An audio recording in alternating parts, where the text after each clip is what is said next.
Можете коментувати, я це не знаю. Будь ласка, до суду зверніться з цього приводу. А нам до суду... Я вам зачитав постанову суду, да. Коваль Віталій Васильович. Слухайте, до нас там відношення немає ніякого. Нас в цьому переліку немає. Шановні громадяни, моя функція не полягає в тому, щоб вас в чомусь переконувати. Народні депутати не заборонили ця постанова? Голенко, забороняє зустріч кандидату в депутати провести зібрання. Я вам уже зачитав зміст цієї постанови. Вона не підлягає, там нема того, що треба. Мирні зібрання. Шановні громадяни. Я перепрошую, зустріч. Копію постанови вручіть, будь ласка.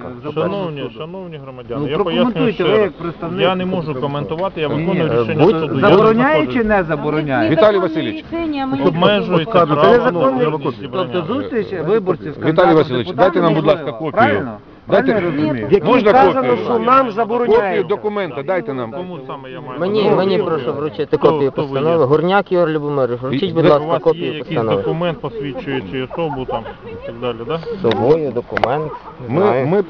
Ми подавали Ви мені заявку. назвали прізвище. Ну, я є той, хто подавав заяву. Да.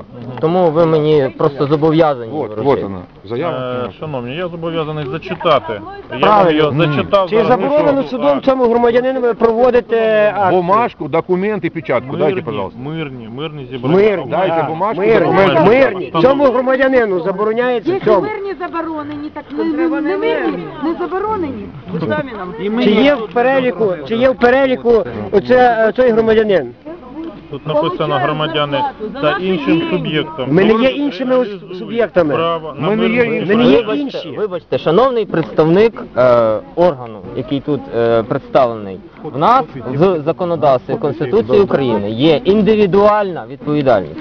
В даному випадку я себе до інших не вважаю, і ті інші організації, які тут представлені, так само себе до складу інших не відносять.